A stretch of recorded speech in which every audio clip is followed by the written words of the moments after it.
Do dreams really have an expiration date? People say by 50, let alone 55, you should have already lived the best parts of your life. But here I am, 55 years old, asking myself if the biggest part of my story might just be beginning. I lost time, I lost confidence, I lost pieces of myself in the years of responsibility and silence, but I never lost that small spark. And now, when most expect me to settle quietly, I'm ready to tell you how I refuse to. I was born in 1968 in Portland, Oregon, on a street where every house looked the same, but carried 1,000 different stories behind its walls. The sidewalks cracked in places, weeds sneaking through as though reminding us that even concrete couldn't hold life back forever. My father, Ray, was a lumber mill worker. His hands were scarred, his nails permanently stained with oil and resin, and yet every evening he carried me on those same hands as if I were fragile glass. My mother, Teresa, stitched clothes for neighbors on her old Singer machine. The hum of that machine was the lullaby of my childhood. The sound of survival made rhythmic. We weren't wealthy, not even close. My earliest memory of money is hearing my parents argue over an overdue electricity bill. My father's voice heavy with exhaustion, my mother's tight with frustration. Yet, despite the struggles, there was always food on the table, even if it was just beans and rice. Always laughter after the storm of arguments, and always a sense that somehow, just somehow, we would be okay. As a little girl, I didn't dream of riches. I dreamed of stories. Books became my escape. By the age of 10, I was borrowing worn-out novels from the public library, disappearing into worlds where girls like me found courage, fought battles, and won hearts. At school, teachers noticed I had a way with words. Mrs. Hamilton, my 5th grade teacher, once told my mother, "This girl could be a writer someday." My mother smiled politely, but when we walked home, she whispered, "Writers don't pay bills, Evelyn. Be smart." Her words sank deep. Dreams, I began to understand, were luxuries in our world. Through my teenage years, I carried notebooks filled with sketches and scribbles, half-written poems about places I'd never been, characters who lived braver lives than mine. I hid them under my mattress like secrets too delicate to be exposed to the harshness of real life. My father would tell me, "Find something steady, Evelyn. Don't waste yourself chasing shadows." He wasn't unkind, he was practical. And practicality ruled our home. When I turned 30, after years of working office jobs that paid just enough to cover rent and groceries, I married David. He was from our church, dependable, hard-working, the kind of man who showed up on time and never questioned the rules. I thought stability was what I needed, and David provided it. But stability has its cost. He was kind in his own way, but he never asked me what I wanted. He believed a roof over our heads and bills paid on time were enough. And maybe for some people, that was. For me, it WSN single quotes T. We had 2 children, Lily, born in 1999, and Matthew, born in 2002. From the moment they arrived, my life revolved around them. Every diaper, every school project, every late-night fever became my universe. I poured myself into motherhood, convinced that if I gave enough of myself, they would never feel the lack I had felt as a child. But somewhere along the way, I forgot myself. I kept a small box in the attic, my secret rebellion against the monotony.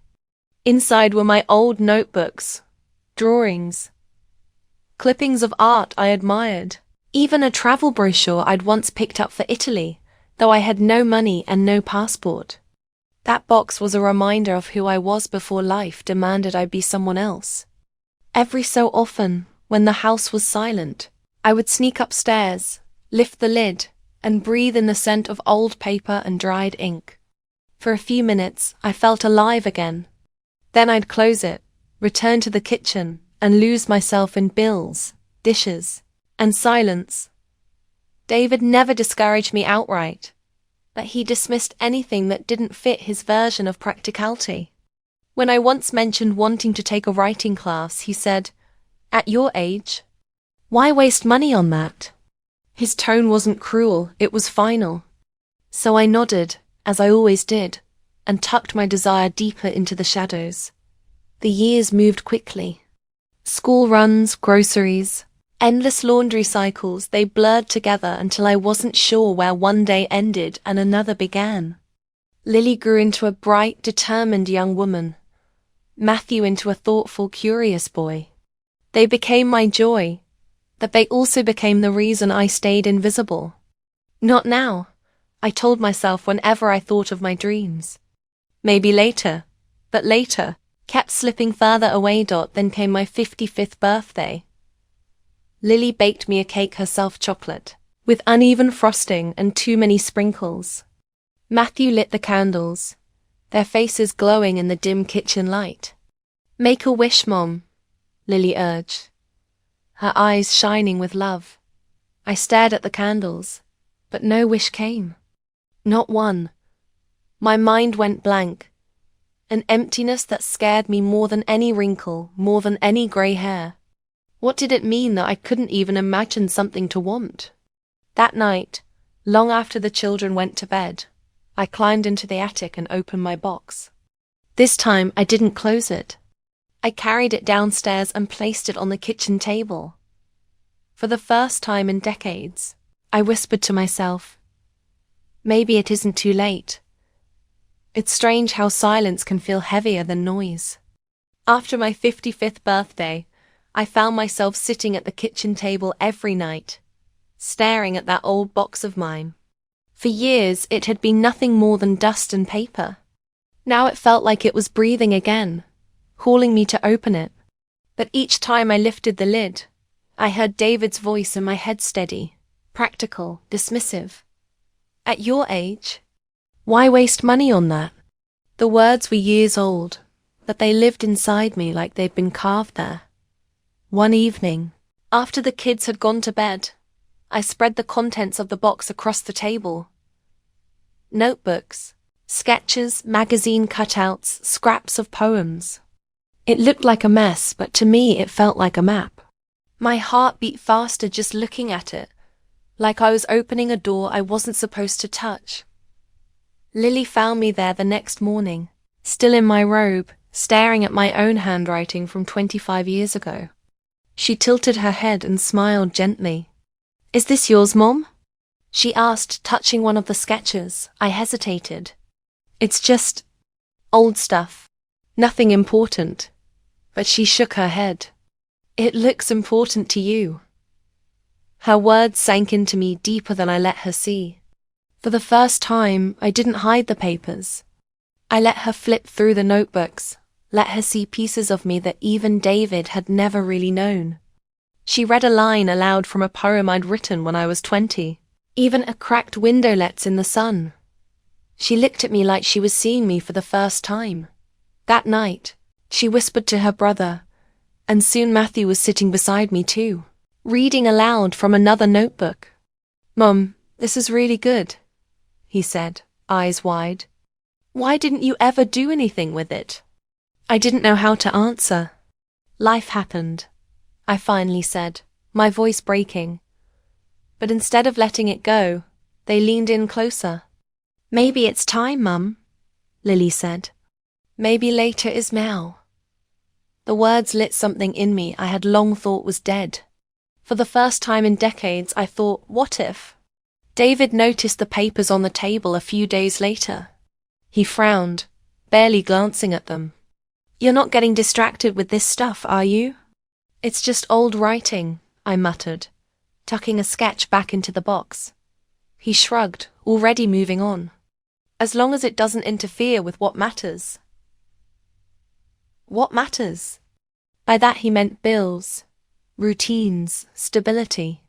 But sitting there with my children's voices echoing in my head, I began to wonder if maybe what matters had been wrong all along. I started small. A journal entry here, a sketch there. I carved out 15 minutes after work, 20 minutes before bed.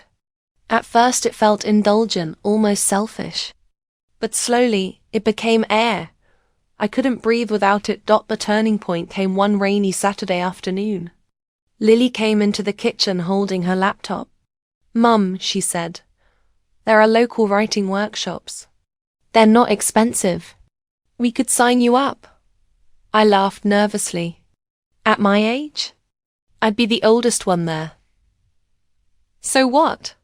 she countered. "That just means you'll have the most stories to tell." Matthew grinned from across the table. "We'll help cover the fee. Don't worry about that." I stared at them both, my chest aching with something I hadn't felt in years. Permission. Not from David, not from the world, but from my own children. They weren't just telling me I could. They were telling me I should. That night, I filled out the registration form with trembling fingers. For the first time in a long time, I felt alive. The first day of the workshop, I almost didn't go. My hands shook as I held the car keys, convincing myself I was being ridiculous. 55 years old, walking into a room full of strangers to talk about dreams I'd buried decades ago. It felt like showing up to a race I hadn't trained for. But Lily stood at the door, arms crossed, smiling at me the way only a daughter can. "Mum, you've spent your life showing up for everyone else. Today, you show up for yourself." And so I went. The room smelled faintly of coffee and old carpet. A dozen people sat around a table, some young, some not so young, notebooks open, pens ready. I kept my eyes down, afraid to be seen. When it was my turn to read a paragraph aloud, my voice trembled. But when I finished, the room was quiet, listening quiet, not pity quiet. Then someone whispered, "That was beautiful." My chest filled with something I hadn't felt since I was a girl in 5th grade, hearing Mrs. Hamilton's praise. Week after week, I went back. At first, I wrote cautiously short stories about neighbors, sketches of childhood memories. Then bolder pieces emerged, poems about survival, essays about the quiet heroism of mothers who never get applause. Every class stripped away another layer of the invisibility I had worn for so long. David barely noticed at first. Then, when he did, his response was a shrug. "As long as it doesn't take time from the house," he said. But it wasn't his approval I needed anymore. One evening, Matthew helped me carry the box of notebooks to the garage. "What if we turn this space into something?" he suggested. "Not just for writing for crafts, for the things you love making. You always said you liked painting too." I laughed nervously. "A studio?" "Matthew, that's impossible." But Lily chimed in. "It's not impossible. We can help. We'll do it together." And so, one weekend at a time, we transformed that garage. We cleared the boxes, painted the walls, set up shelves with jars of brushes, paper, fabrics. It was small, humble, but it was mine. For the first time, I had a space that said, "This is who you are." At 55, I opened what I called Evelyn's Corner, a tiny craft and writing studio where neighbors could come for handmade cards, small art pieces, or simply a conversation. I sold a few things, not enough to make us rich, but enough to remind me I was capable. More than the money, it was the joy of creating, of seeing someone smile as they held something I had made. Then came the scare. A routine doctor's visit turned into a series of tests, and for 2 weeks I lived with the fear of cancer. The waiting was a tunnel with no light. But Lily sat with me in the doctor's office, squeezing my hand, and Matthew cooked dinner every night, refusing to let me drown in dread. When the results finally came back clear, I cried, not just out of relief, but out of gratitude. Gratitude that I wasn't facing it alone.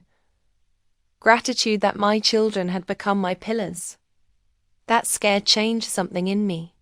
I realized how fragile time was, how quickly everything could vanish. I no longer wanted to waste another year, another month, another day pretending my dreams didn't matter. And so I worked harder, Not at perfection, not at success in the world's eyes, but at living fully. I kept writing late nights at my desk, early mornings with a cup of tea.